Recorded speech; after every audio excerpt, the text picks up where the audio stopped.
এই নামটি উচ্চারণ করতে হলে তারেক রহমানের ওযু করে নামটি উচ্চারণ করবেন, কারণ স্বাধীনতার মহান ঘোষকের সুযোগ্য পুত্র বাংলাদেশের বৃহত্তম রাজনৈতিক দলের চেয়ারপারসন হচ্ছে বেগম শহীদ প্রেসিডেন্ট জিয়াউর তারেক রহমান। তার নামটি উচ্চারণ করতে হলে ওযু করে করবেন। গতকাল এক নেতা বলেছেন, আমরা বিএনপির নেতা তারেক রহমানকে ভালোবাসি দেশের কল্যাণের জন্য, কিন্তু তার যে নেতা বলেছেন তারেক রহমানের নাম নিতে হলে আগে উযু করা লাগবে, এইটা বলেন তো ন্যায় না অন্যায়? জোরে বলেন, তার কি কলব আছে আসলে? জোরে বলেন, কি এটা কি সকাল বিকাল গাঁজা খায় নাকি সন্দেহ আছে? কথা বলেন ঠিক কিনা? আমাদের যারা বিএনপি নেতৃবৃন্দ আছেন, আপনাদের এই সমস্ত ফাউলদেরকে সজাগ করেন, কারণ এদের কারণে বিএনপি এত বড় একটা জনপ্রিয় দলের বদনাম হয়। কথা বলেন ঠিক না? এজন্য এই সমস্ত ছাগল পাগলদেরকে সাইড করে দেন। কি একটা কথা বলছে, আরে উযুটা হলো একটা পবিত্র জিনিস, উযু করা লাগবে, শুধু বিধান আছে নামাজ পড়ার পূর্বে। ফাগসিলু উজুহাকুম ওয়া আইদিয়াকুম ইলাল মারাফিক, সূরা মাইদা 6 নম্বর আয়াত। ওয়া ইযা কুমতুম ইলাস সালাত ফাগসিলু উজুহাকুম, যখন নামাজে দাঁড়াবে তার পূর্বে উযু করবে, তারপর কোরআন যদি তেলাওয়াত করে এর পূর্বে পবিত্রতা অর্জন। তোর এত বড় পবিত্র রে, কথা বলেন না কেন? কি জ্বালার জ্বালা, বলুন তো দেখি, এটা আসলে কি ন্যায় না অন্যায়? জোরে বলেন, ন্যায় না অন্যায়?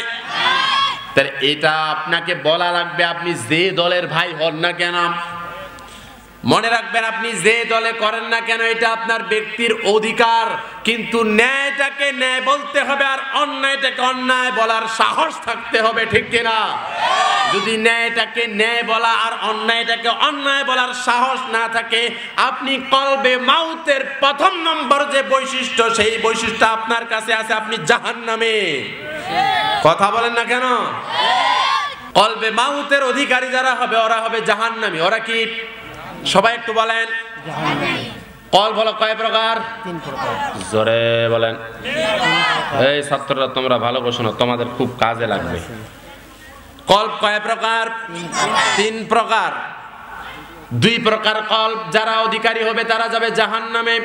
কলবে মাউত যারা অধিকারী হবে তারা যাবে জাহান্নামের মধ্যে, আর কলবে মারিজের অন্তর্ভুক্ত হবে যারা, তারা যাবে জাহান্নামে।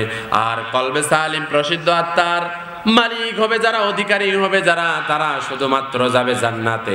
এবার একটু নিজের সাথে পরীক্ষা করে দেখবেন আপনি কোন কলবের মধ্যে আছেন, আজকে বাস্তবে বোঝা যাবে। কি বোঝা যাবে না? একটু নিজের সাথে মিলাই দেখবেন। আল্লাহ তাআলা বলছেন কলবে মাউদের বৈশিষ্ট্য হবে 3টা। জোরে বলি কয়টা? 3টা। কোন কলবের? মানে মৃত আত্মার বৈশিষ্ট্য কয়টা হবে? সবাই বলেন একটু। 3টা। 1 নম্বর আল্লাহ তাআলা বলে দিলেন বৈশিষ্ট্য, প্রথম নম্বর লাহুম কুলুবুন লা ইয়াফকাহুনা বিহা। আল্লাহু আকবার।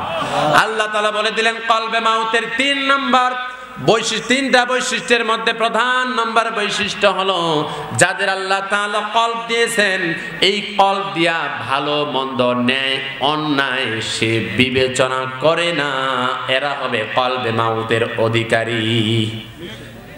এবার একটু চিন্তা করে দেখেন ভালো মন্দ কি। এই জায়গায় কি এমন কোন ব্যক্তি আছেন যে জীবনে 5 ওয়াক্ত নামাজ দিয়ে পড়া ফরজ এইটা শুনেন নাই? একটু আওয়াজ দেন, আওয়াজ দেন। আপনার এলাকার লোক কি কেউ বাকি আছে? জোরে বলেন। তা আপনার এলাকার লোক কি এটা বলতে বাকি আছে যে ভাইয়ের সম্পত্তি দিয়ে দেওয়া লাগবে, বোনের সম্পত্তি দিয়ে দেওয়া লাগবে? সে তো নিজে আত্মসাৎ করে খায়, এটা কি সে জানে না যে পাপ?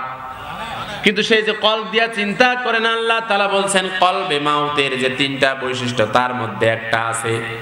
একটা থাকার কারণে বলেন তো দেখি জান্নাত না জাহান্নাম? জাহান্নাম। খালি জাহান্নাম। আল্লাহ কই যেটা কুকুরের চাইতে নিকৃষ্ট। এই শেষে আয়াত আছে, দেখেন আজ কায় কুকুর হয় আবার। এদেশে দেখিবেন জনগণ নাই, সব কুকুর হয়ে গেছে। আপনি ঠিক না করলে একটু পর বুঝতে পারবেন। আল্লাহ তাআলা বলেছেন যাদের এই কলব আছে, এই কলব দিয়া চিন্তা করে না।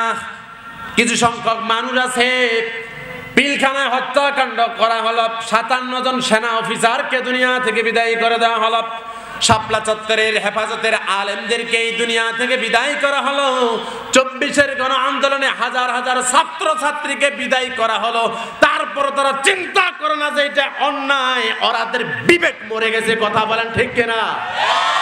এরা হলো কলবে মাউতের অধিকারী। আবার লাফায় ওরা। নেতা আছে কোন জায়গায়, এদিক চিল্লায়, তুই পাছা গরম হবে এটা চিন্তা করো না। ভালো মন্দ কোনো টেনশন নাই তার, ঠিক না? আল্লাহ তাআলা এই জায়গায় একটা কথা বলেছেন, শোনো ভালো মন্দ চিন্তা করো। কি চিন্তা করবা বাবা জানেরা? আমার চিন্তার খোরাক দিচ্ছে, একটু চিন্তা করেন। আল্লাহ তাআলা বলছেন, শোনো তোমাদের যেই নেতাদের পিছনে ছুটে তোমাদের দুনিয়াকে তোমরা ধ্বংস করে দিচ্ছ, এই নেতা তো তোমার দুনিয়ায় চিনে না। শেখ পরিবারের এমন কোন ব্যক্তি নাই যে পালায় নাই, কিন্তু তোমাদের বিপদত ফালায় তুই আর ঠিক আছে চলে গেছে, ঠিক না? আমি যে জিনিসটা বোঝাচ্ছিলাম, বলবেন হুজুর এটা কেমন করে? আল্লাহ তাআলা বলেছেন, ইয়াউমা নাদউ কুল্লা উনাসিম বিইমামিহিম। আল্লাহু আকবার। আল্লাহ তাআলা বলেন সেদিন কিয়ামতের ময়দানে প্রত্যেককে নেতা সহকারে ডাক দেওয়া হবে। এবার বলেন, যে নেতা জীবনে শুক্রবার ঠিকঠাক জুম্মা যায়নি, মসজিদ যায়নি, 5 ওয়াক্ত নামাজ পড়ে নাই, হালাল হারাম বেঁচে খায়নি, করোনার সময় তার খাটের নিচে সোয়াবিন তেলের খনি পাওয়া গেছে আর পুকুরের নিচে চাউলের খনি, এবার বলেন এই নেতালা জান্নাতে যাবে? তো ওই নেতা তো যখন উঠবে ওই কইবে এদের বিনা হিসেবে জাহান্নামী, বলে যা রে সব ঢুক দে, ঠিক না? এবার চিন্তা করেন, যেই নেতা দুনিয়ায় আপনাকে বিপদে ফেলে রেখে নিজের জান বাঁচাতে পালাতে পারে, এটা তো তেমন কোনো কিছুই নয়। আর কিয়ামতের ময়দানটা এমন হবে, ওই কিয়ামতের ময়দান 14,95,98,023 কিলোমিটার উপরের সূর্যটা যখন মাথার কাছে চলে আসবে, ওই সূর্য এই পৃথিবীর থেকে 13 লক্ষ গুণ বড়। সূর্য পৃথিবীতে দৈনিক তাপ দেয় 173 টন, আর বাকি উপগ্রহগুলোকে দেয় 30 লক্ষ টন। 173 টন আর 30 লক্ষ টন তাপমাত্রা যখন এক জায়গায় করে 100 দিয়া যখন গুণ করা হবে, আর 15 কোটি মাইল উপরের সূর্য যখন মাথার কাছে চলে আসবে, ওই তাপের সূর্যের কারণে, সূর্যের তাপের কারণে মাথার মগজগুলো গলে গলে নাকের কানের ছিদ্র দিয়া পড়বে। এমন সময় তোমার নেতা দুনিয়ায় তোমাকে চিনে না, আখেরাত দেখা মাত্র তোমাকে দৌড়ে পলায়ন করবে। আবার এটাও বলেছেন না, ইয়াউমা ইয়াফিরুল মারউ মিন আখিহি ওয়া উম্মিহি, আছে না নাই? খালি দেখা মাত্র দৌড়ে পালাবে, সূরা আবাসা। আর আপনি ভালো মন্দ চিন্তা করেন না। তো আপনাদের কলব আছে না নাই? কার কার কলব নাই একটু হাত তোলেন। আপনাদের কলব নাই, এই জন্য মনোযোগ দিয়ে শোনা লাগবে। আমাদের সকলের কলব আছে না নাই? চিন্তা করা লাগবে কোনটা ভালো, কোনটা মন্দ, কোনটা সাদাবাজি, কোনটা অন্যায়, ঠিক কিনা? এই চিন্তা করা লাগবে। এই যে আমাদের ভালো মন্দ বুঝার সময় মানুষ এসেছে।